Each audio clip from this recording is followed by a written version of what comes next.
Hey everybody, welcome back to BobkeTV. It's time once again for the Broom Wagon. Last week's bringing the heat. We'll get to that a little bit later. Figuratively, the World Championships going on currently, literally bringing the heat, but we're going to have the good, the bad, and the ugly from all the races. Musings, a lot to talk about, and of course, the tweet of the week. All of that next on the Broom Wagon.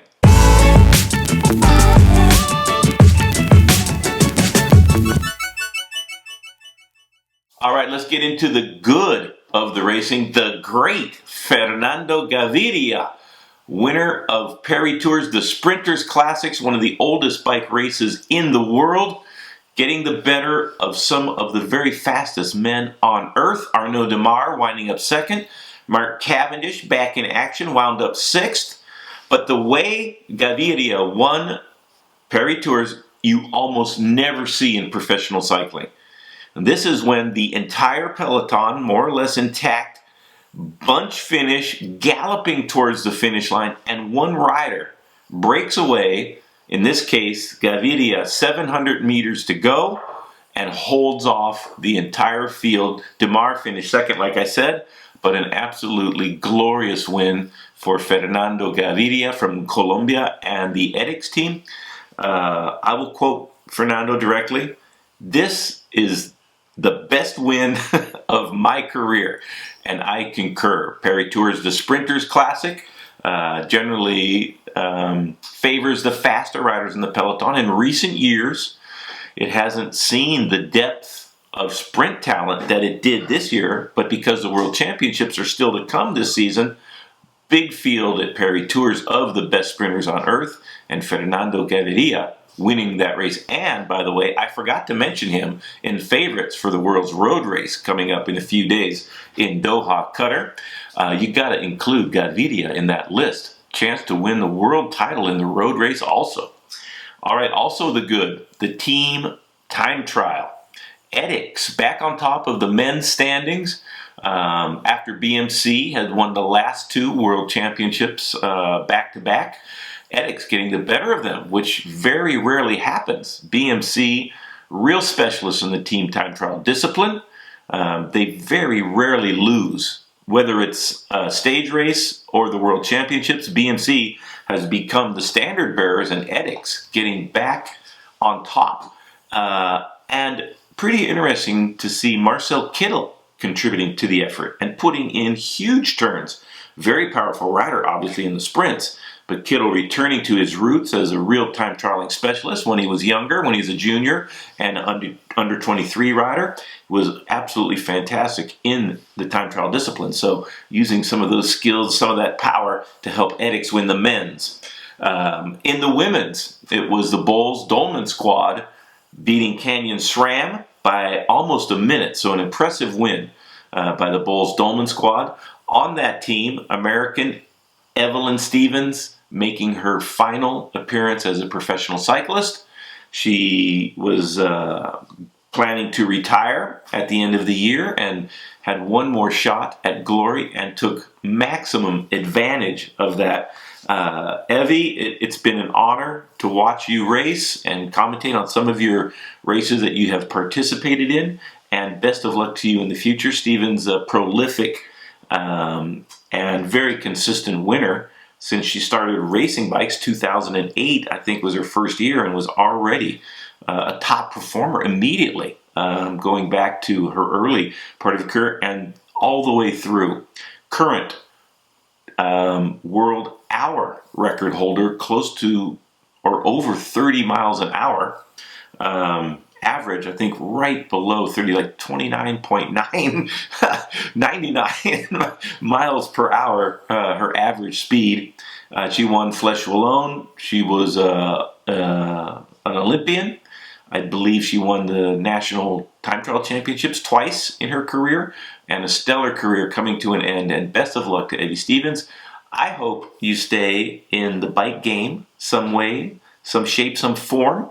And of course that you keep riding bikes and So best of luck to Evie Stevens for a great career, and whatever endeavor you pursue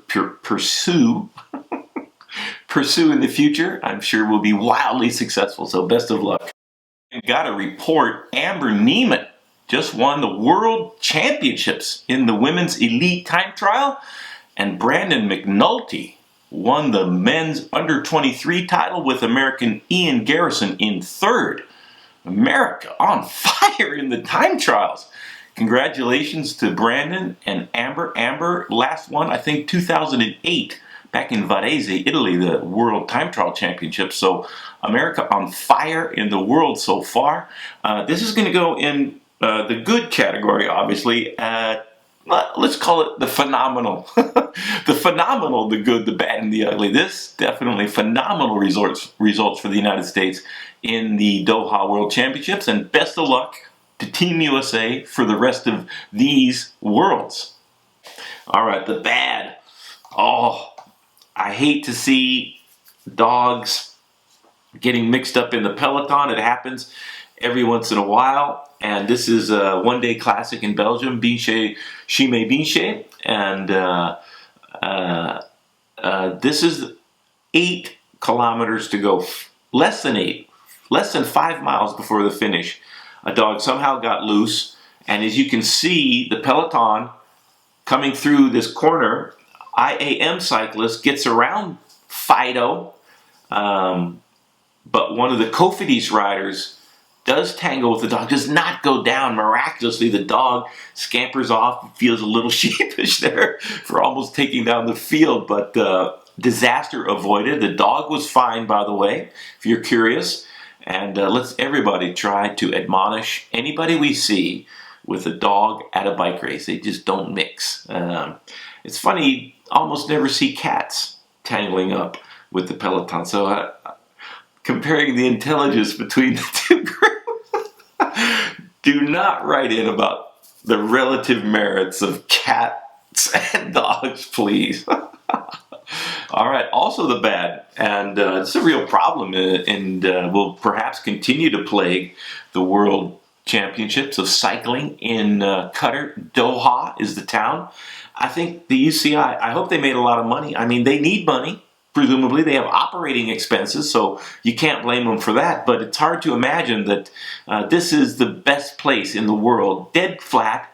I think maybe on average, the hottest city on earth, Doha. And it regularly is over 120 degrees there. They moved the World Championships this year back, so it could be theoretically manageable, the temperatures, but people getting heat stroke and becoming violently ill because of how hot it is. And if Brian Cookson, I hope you're listening, if you're curious about what riders are going to put themselves through at the World Championships, I can tell you, they're going to go as hard as they humanly are possible, plus a few percentiles. So you need to take that into consideration when you're awarding the World Championships to whatever community wants to host them. Next year it's in Norway. It might be snowing. But for the time being, the World Championships are in Doha, in Qatar, and let's hope if it's extreme degrees of heat that they will reduce the distances that the riders have to compete in. The human body is pretty amazing in what it can get adapted to. And so the riders will have had some time to acclimatize, and hopefully we won't see the heat stroke symptoms that we've seen in the team time trials. So best of luck to all the riders in the World Championships. The ugly. The ugly is truly bad. This is a horrible crash involving Anushka Koster. She's on the Rabo Live team, and let me preface this by saying she had already crashed in training, getting ready for the team time trial with her teammates. So she crashes in training, is okay to race, still recovering from, a pretty tough crash. So coming into this roundabout, there were a lot, and she just hits the curb and goes down. Just, oh my God.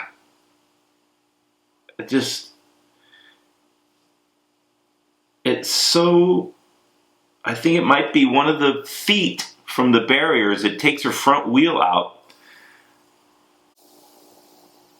And just, man, oh man. And if you see some of the photos, what's miraculous is that she was able to get back up on her bike and finish. But, you can see the shoulder, and just an absolutely horrible, horrible crash for Anuska Koster. Good luck to Anuska with her recuperation and recovery, and hopefully that is as ugly as it gets for the rest of these World Championships. And finishing really, really impressive. Alrighty, everybody. Next up, the Musette Musings. Well, the TUE controversy still making headlines. A couple of high-profile riders and Brian Cookson weighing in on it. First, Nico Roche of the Sky team. Nico Roche saying recently, and this is very succinct, eloquent, to the point, and I want to compliment Nico on speaking out. It is a problem not just in cycling, but in all sport. There was something like 6,000 TUEs this year, or something like that. To be honest, this year I was sick 3 times, and I never needed a TUE. So there is a real problem on the easiness of getting TUEs and how athletes can abuse them. I think if you work on that, then you have a solution. But the problem is much more than Wiggins. It's the whole system that needs to be revised. I've said that on a number of occasions. So I appreciate Nico Roche for also having the courage, honestly, to come forward and express his views on the therapeutic use exemption rules and potential for abuse. This is in direct contrast to Brian Cookson's recent comments about the Wiggins controversy. Brian Cookson had this to say for himself about it. Brian Cookson has said, "No rules have been broken and no action is likely to be taken. We have no reason to believe any of those TUEs have been issued inappropriately. All of them have been entered on the ADAM system, so WADA have been able to review them at any time as they can now. As far as I'm concerned, and unless I hear differently from WADA, no rules have been broken and there's no reason to assume that any action will follow. It's clear, as far as I can see, no rules have been broken here. If the rules have been followed and applied, that's the end of the matter in effect."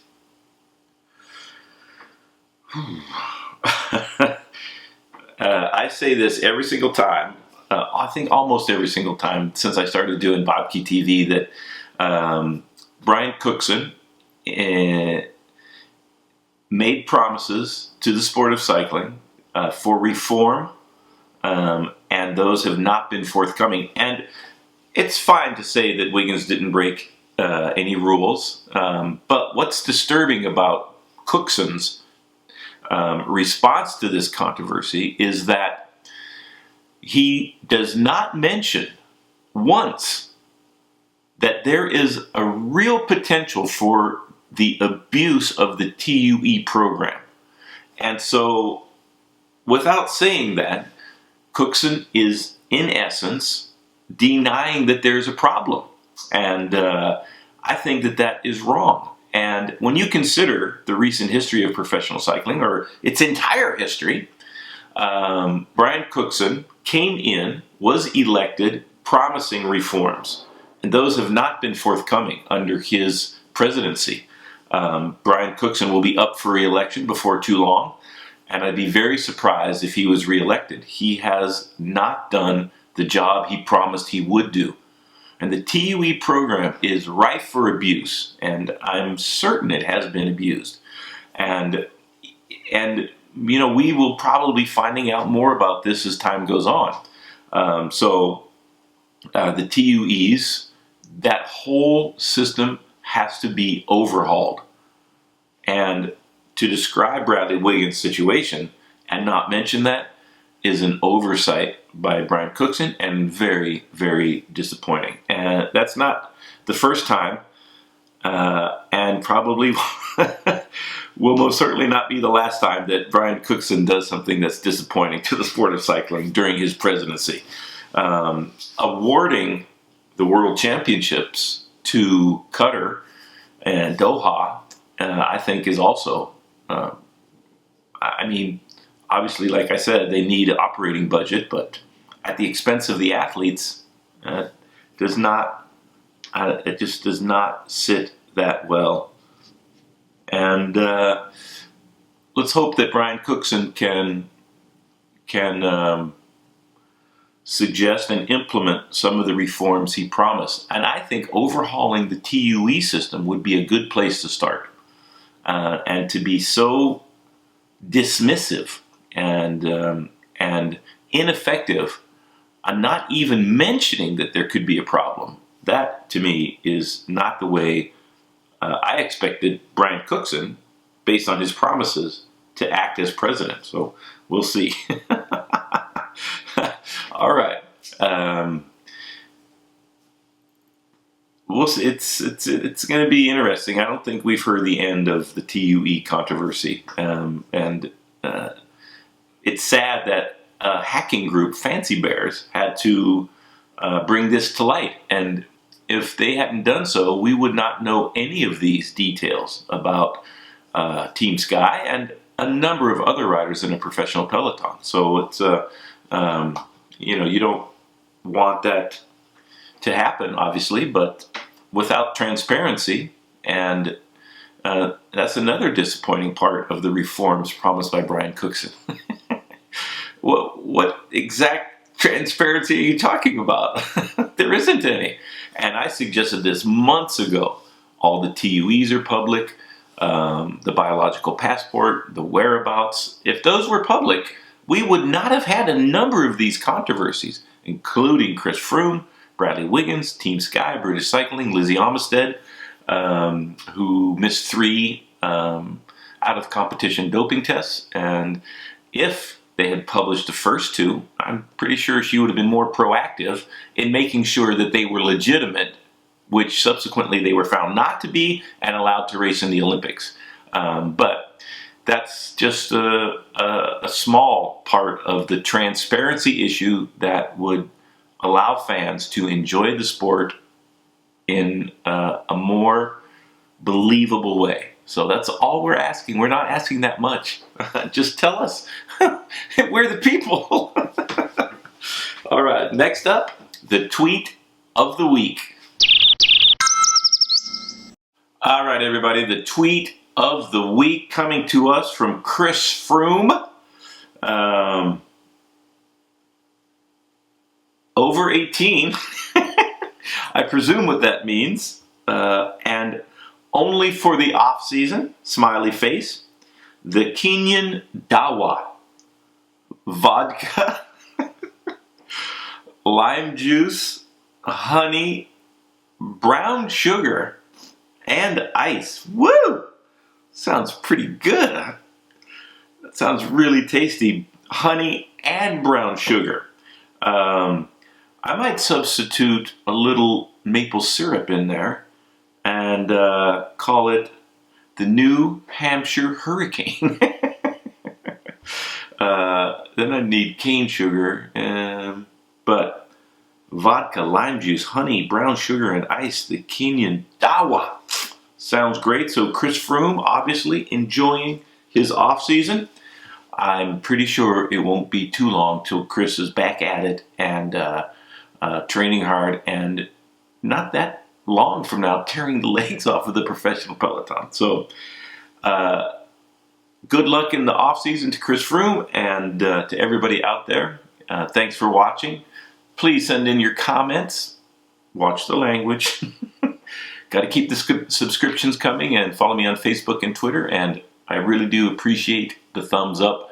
Thank you, everybody. I think I sold 5 t-shirts in the last 3 or 4 days, so I appreciate anybody that's bought a BobkeTV t-shirt, and I hope that the artwork is suitable and everybody can purchase some of those if they'd like to. Thanks a lot, everybody. Impressive bike throw by Jeremy Santucci, but it reminded me of some of the best bike throws of all time. So I have compiled them, a little compilation of bike throws